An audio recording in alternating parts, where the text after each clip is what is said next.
Chapter 2 My Naughty Little Sister. Here is another story about my naughty little sister. When I was a little girl, my little sister used to eat all her breakfast up, and all her dinner up, and all her tea up, and all her supper up, every bit. But one day, my naughty little sister wouldn't eat her breakfast. She had cornflakes and an egg and a piece of bread and butter and an apple and a big cup of milk. And she wouldn't eat anything. She said, "No cornflakes." Then my mother said, "Well, eat your egg." And she said, "No egg. Nasty egg." She said, "Nasty egg." Not nasty, Nasty apple. Nasty apple too. Nasty. And she spilled her milk all over the table. Wasn't she naughty? My mother said, "You won't go to the fair this afternoon if you don't eat all up." So then, my naughty little sister began to eat up her breakfast very quickly. She ate cornflakes and the eggs, but she really couldn't manage the apple. And my mother said, "Well, you ate most of your breakfast, so I think we shall let you go to the fair."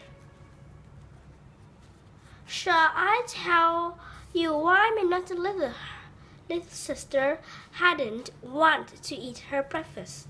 She was so excited. And when my little sister was excited, she was very cross and disobedient. When the fair time came, my big cousin Jane came to fetch us. Then my naughty little sister got so excited that she was crosser than ever. My mother dressed her up in her new best blue dress and her new best blue knicker and her white shoes and blue socks. But my naughty little sister wouldn't have a bit. And you know what that means. What that means? She went all stuffed and stubborn, and she wouldn't put her arms in the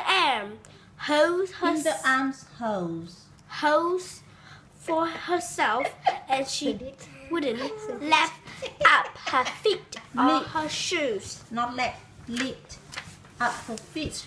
And my mother said, "Very well, they shall go without you." Then my sister lifted up her feet very quickly. Wasn't she bad? She went on the bus to the fair, and when we got there, it was very nice. We saw cows and horses, and pigs and sheep and chickens, and lots of people. And there were big wings that went Winky wing, and roundabout that went round and round and round. Then my naughty little sister said, I want to swing.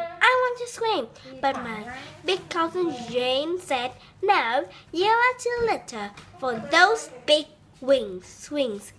But you shall go on the little roundabout." The little roundabout had wooden horses and real rings, and things to put your feet in, and there were little cars on the roundabout, and a little red fire engine, and a little train. First, we watched the roundabout go round and round, and when it went round, all the cars and horses went up and down, and fire engine and the trains went up and down too. The roundabout played music as it went round. Then, when it stopped, my big cousin said, "Get on, both of you." There were lots of other children there, and some of them were afraid. Were afraid to go on the roundabout, but my little sister wasn't afraid. She was the first to go on, and she got on all by herself, without any lifting her at all. Wasn't she a big girl? And do you know what she did? She got into the seat of a red fire engine and rang the bell. Clunky, clunky, clunky went the bell, and my little sister laughed and laughed. And when the roundabout went round, it played nice music.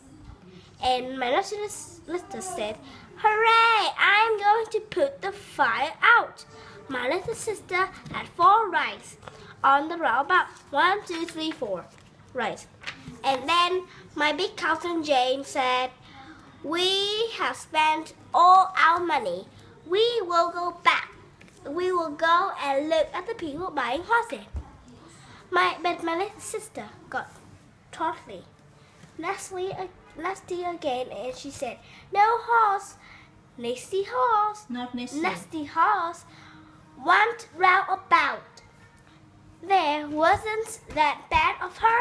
I'm glad you're not like that. But my cousin said, "Come along at once." And my naughty little sister had to come. But did you know what she did? While she looking at the horses, she ran away. I said she was naughty shy, you know. Yes, she ran away, and we couldn't find her anywhere. We looked around. We went to a roundabout, and she wasn't there.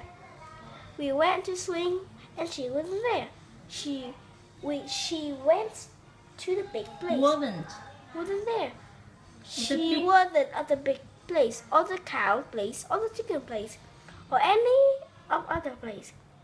So then my big cousin Jane said, "We must ask the policeman. But the policemen are good to lost children." We asked the lady if she could tell us where the policeman is, and the lady said, "Go over the road to the police station." So my cousin took me over the road to the police station, and we went into a big door.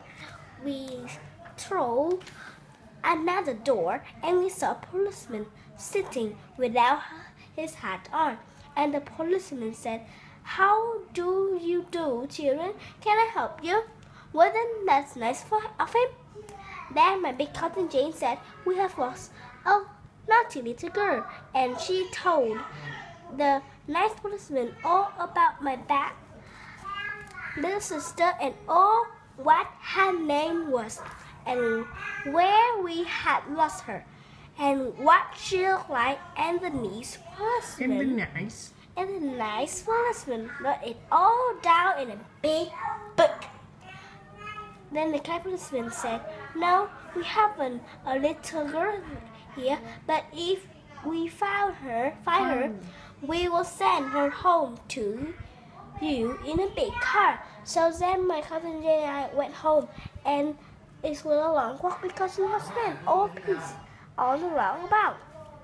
When we got home, what do you think? There was my naughty little sister sitting on the table eating her tea.